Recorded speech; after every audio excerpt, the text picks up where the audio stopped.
Yes po, ma'am. Noon.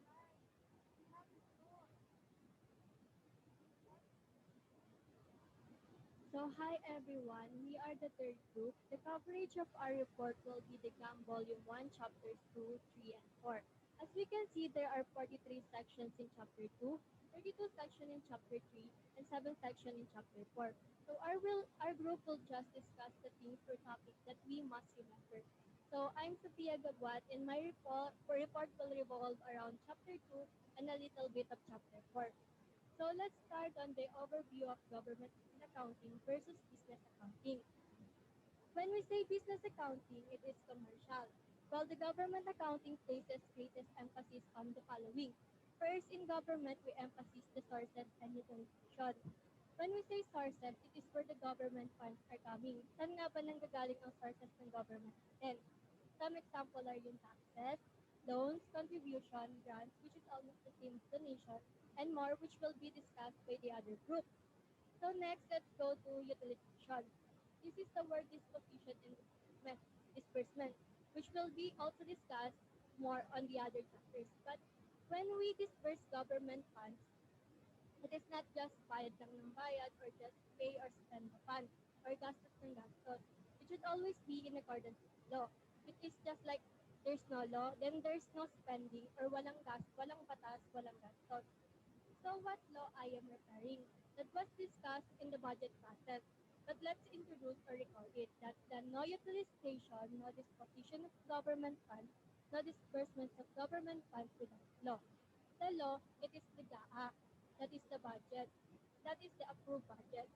Each approved budget, each year, it will be processed in the Senate, in the Congress, or we have yung lower and the upper houses. Then will be approved by the President. If it was approved by the President, it is now become law. Since it is now a law, it can be used, spent, dispersed, placed, ordered, procured by the government agencies. But without a law, they cannot spend. So for example, there's a law or the budget was approved by the President that we can use funds. For example, Agency X. In the budget, it says that the Agency X will be given 20 billion. So that 20 billion, can Agency spend it or pwede na ba niyang gastusin? The answer is yes. But always remember that it should be in accordance with law. For example, si Agency X naman wants to spend that 20 billion but it is not included in the law. Then it is not possible or bawal because it is illegal. And also, it also emphasizes responsibility, accountability, and liabilities of entities entrusted with government funds and properties. so, so who is responsible in government funds? Ba? For example, the president entrusts according to the budget that Agency X will be entrusted 20 billion budget. Who's responsible? The head of the agency is directly responsible in implementing this policy. Then what policy? That the government resources must be utilized efficiently and effectively in accordance with law. So who will be responsible if there is a problem in the agency? The answer is the head of government agency. Also, having said head of the government agency, may trivia lang ako na what is the position of head of the agency of Bangko Sentral ng Pilipinas or the PSE called? Ano ba ang tawag dun sa position ng head of agency sa kanila? Which, ang tawag sa kanila is governor, which is yung current governor natin is si Benjamin Diokno. And how about sa COA? Tinatawag nila yung chairperson. And yung current chairperson ng COA or the Commission on Audit is si Michael Aguinaldo. While in BTR, they called the head of the agency na Deputy Treasurer or yung Treasurer ng Pilipinas, which is si Rosalia De Leon. And in DepEd naman, meron tayong secretary, which is si Secretary Leonor Briones. Actually, most of the head of agency is called secretary or department secretaries, like in DILG, DepEd, DPWH. And when we say head of agency, it is the boss of that agency. They are directly implementing the policy. Next is all other personnel entrusted with custody of government resources that are responsible to the head of the government agency. So, for example, me as an employee of COA, they give me a laptop for me to use to work. But what if I lost it? then I will pay for that. It means that I am but what if naman I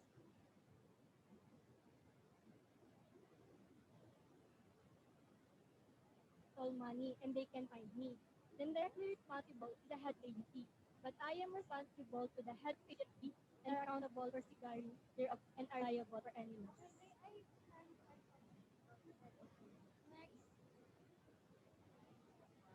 Huh?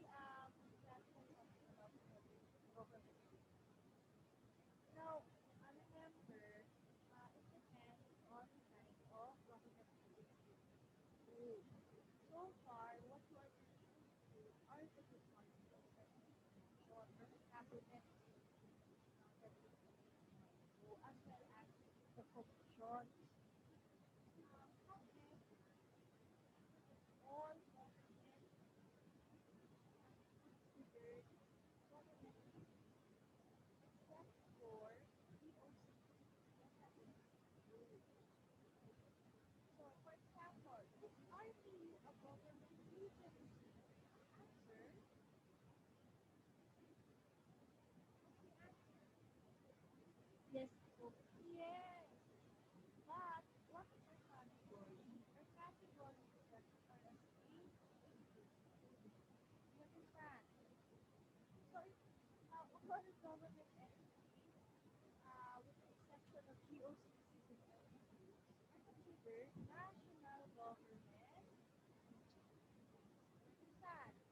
Yes.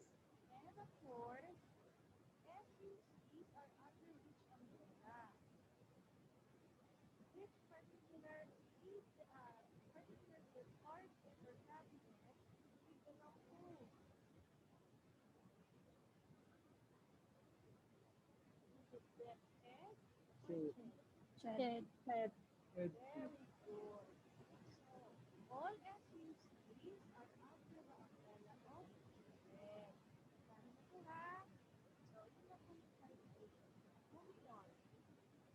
Next po is the accounting responsibility, which is the following offices are charged with government accounting responsibility. First is the Commission on Audit or the COA, the Department of Budget and Management, the DBM, Bureau of Treasury, and the government agencies. So let's go on what is the responsibility of COA. First, it is to promulgate accounting and audit rules. It is exclusive right stated in Constitution that only COA can promulgate accounting and audit rules. But as for government entities, not for private. Meaning they can set accounting rules, auditing rules, how the government will audit, or how COA will audit government agencies, how these government agencies will present its financial statements. COA will be the one to set it. And next is COA keeps the general account. General account is the ledger, yung nasa trial balance. The ending balance of your ledger will consolidate by COA. And there will be three reports which is for national, local, government-owned corporation. And the report that COA produces for these three is called the annual financial report. Also, COA has the custody of reports. Like COA will keep all use receipts, keep accounting reports, and keep all the vouchers. And also COA submit financial reports. Next is the Department of Budget and Management, or the DBM. The responsibility of DBM is the implementation of national budget. The BBM will tell how much will be needed for that year or how much is the budget for that year. BBM also sets the goals, prioritization of projects. But of course, there's an attached agency for that. When we say attached agency, these are the agencies that will help BBM for these responsibilities. Next is the Bureau of Treasury. The responsibility of the BTR is about cash custody and control of disbursement. But first, my question is that sino nga ba yung nangungutang for the Philippines? Who will borrow money or make a loan in the name of Republic of the Philippines? Is it DBM nga ba or the BTR? The answer is the Bureau of Treasury, which means that it is the only agency that allows to borrow in the name of the Republic of the Philippines. So, how they borrow money nga ba? Is there a foreign borrowing? Yes. Meron bang local borrowing? Yes. Are we familiar to treasury bills? Treasury bills are issued by the BPR. It is in cash and cash equivalents. It is form of investment of other entities for private or for individual. But in government, it's form of liabilities or loans. Nag-i-issue ng treasury bills si government kasi nangungutang siya. And there is a designated rate, interest rate, and also term. It is only the treasury that can issue treasury bills. And next is the government agency. There are, they are responsible in maintaining accounting books and budget registries, which are reconciled with cash records of the BTR and the budget records of the COA and the DBM. So who are recording the transaction? It is the agency. Sinong nagdi-disperse? It is the agency. Who will receive the budget? It is the agency. It means that the government agencies are responsible in government accounting. It is just that COA, DBM, and BTR have a special responsibility, but all are responsible to the government. So let's go to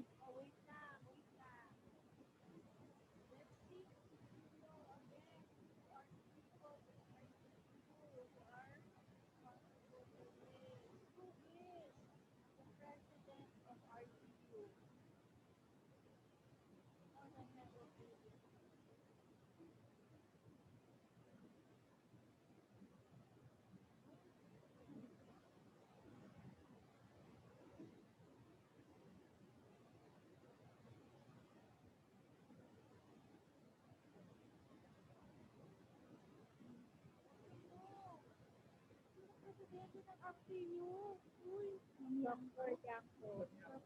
Dr. Yanko. Finally, may sumagot rin. Nagawa ko sa iyo. Grabe sa iyo. Alright. So, the head of agency staff is the board of agents. The board of agents are appointed to decide for the university. However, the point person or the person in charge of the university and the implementation of the decisions of the board of agents is the president. You understand? Right. Question, who is the vice president for finance and administration?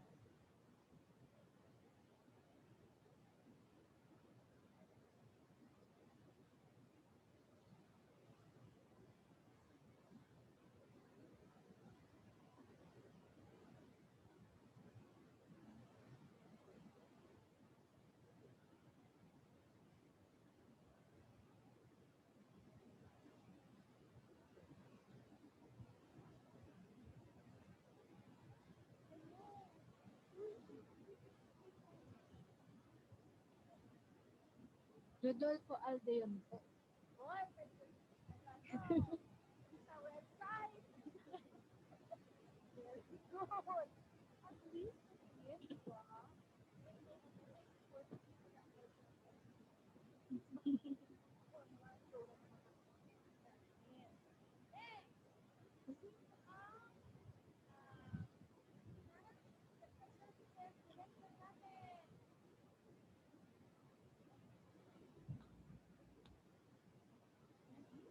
Rodolfo P. Aldeon Jr.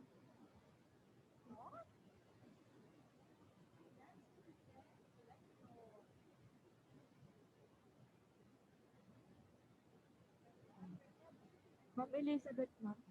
John Beth Salvador. Yun, nakalimutan rin yun. Nag-isip na sunod yan, diba?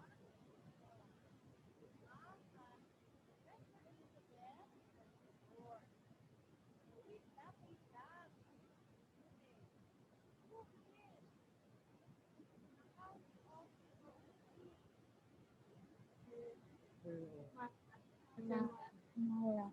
At Para talaga, ah. Ito naman yun. Farewell Marasiga. Farewell Marasiga.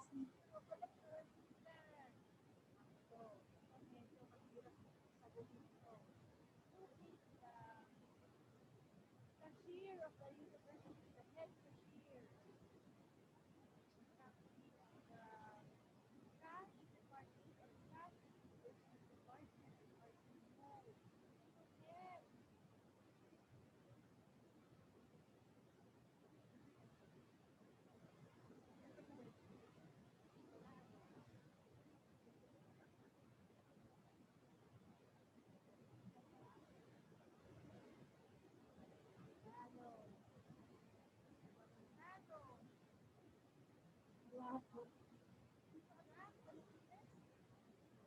Wala po. Wala. Okay. Head of the cash management office is Professor Pastel. Okay. Now, next question is, who is the head of the budget office? Naiiyo.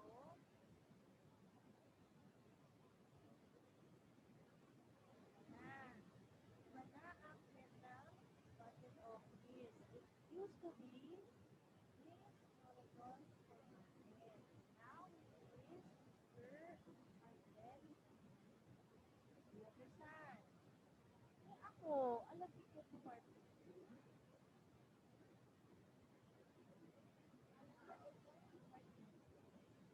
Answer ba? Internal audit. Yes, Sir Gazote? Director po ng RTU Internal Audit Services. Very good. However, my office under the office of IIS. IIS holds the report board of. So, for now,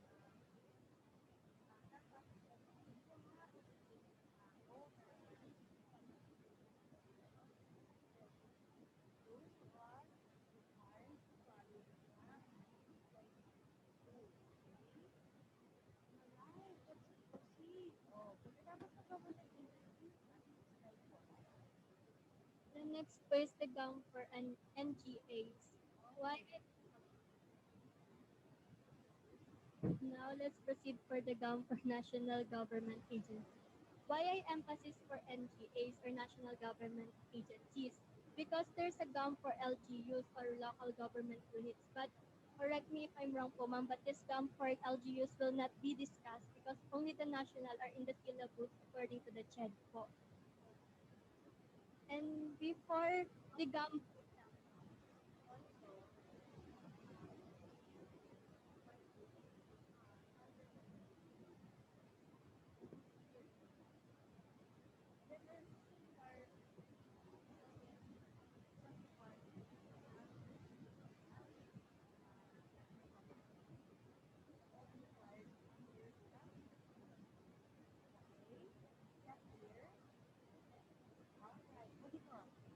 Next is before GAM, there is an old government accounting system or the government accounting and auditing manual.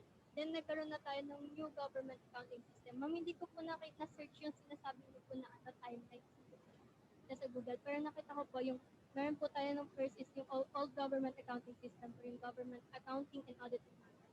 Then nagkaroon po tayo ng new government accounting system which is under this NGAS po, COA has own standards or COA use own accounting standards, but we do not use international accounting standards or we do not conform international.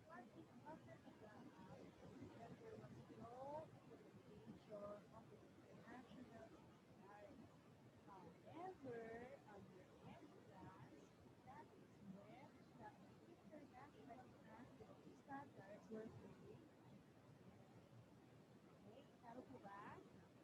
Yes. Alright. But with them po, which is promulgated primarily to harmonize the government accounting standards, the IPSAS, or International Public Sector Accounting Standards.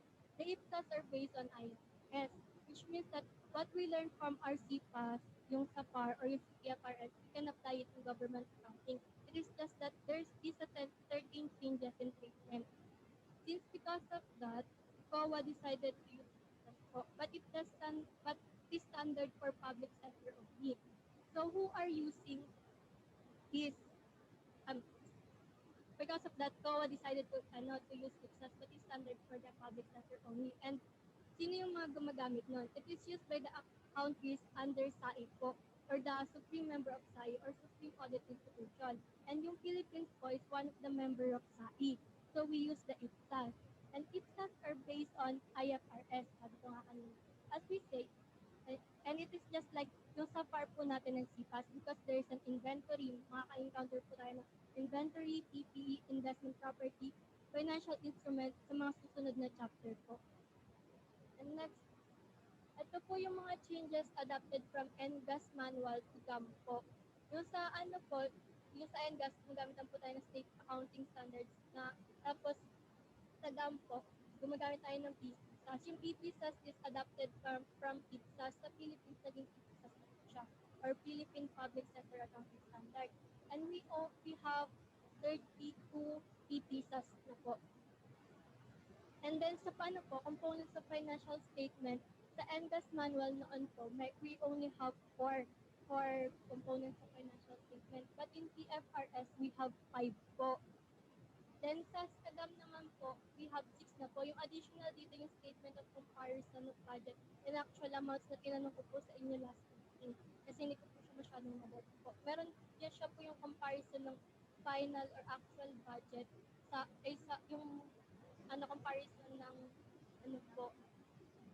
Opo. And the next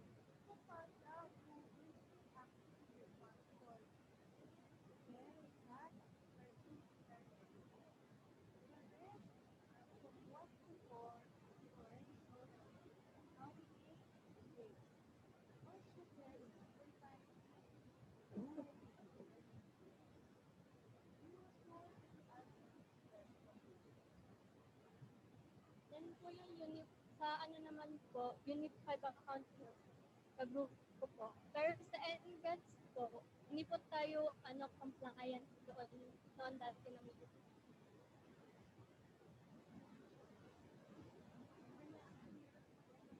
yes.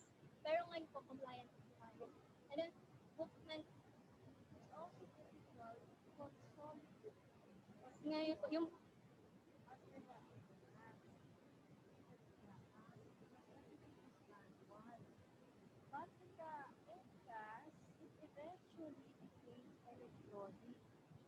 Waterford is to be more responsive to the needs of the user and financial statement of the government.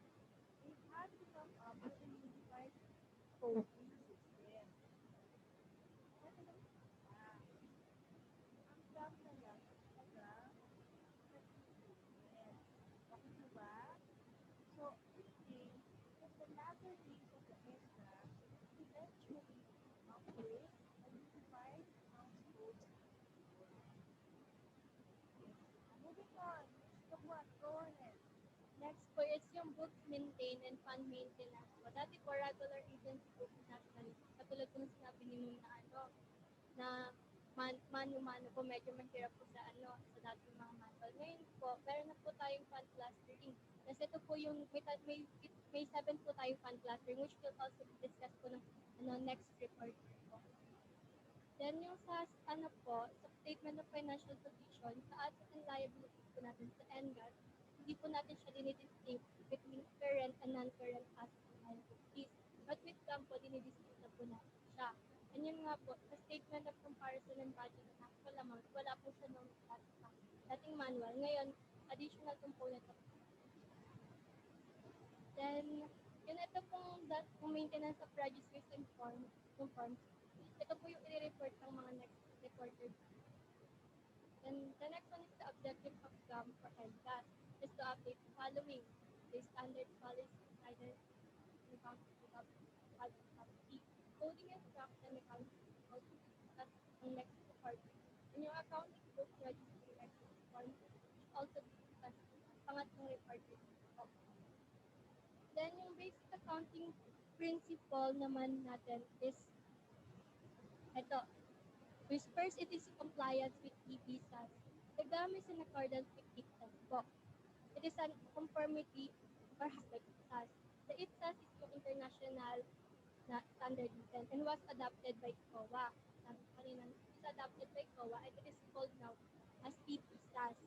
And it is compliant with EPSAS and relevant laws, rules, and regulations. So for example, that the subsequent measurement po natin ng PPE is cost or revaluation method. The COA gives regulation that all government agencies must use cost method. Then we can use revaluation method because it is not applicable, because it is conformity with the regulation of COA that they will just use cost model or method. And it also conform in accrual basis of accounting.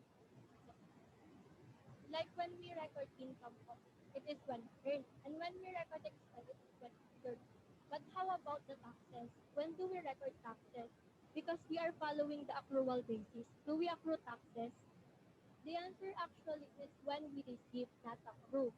When we pay taxes in government or particularly sa BIR, it is time that they will record it, which is debit cash collecting officer, credit income tax. But we are not recording debit tax receivable or credit income tax. But we can have po ng, we can have tax receivable. For instance, private corporation filed ITR or income tax return for that BIR. BIR knows how much yung assessment. We can record tax receivable. But it is not pure accrual basis in taxes like sa RPT po or yung real property taxes. Yung taxes po na yun is paid for the properties that we have, example yung land or yung building.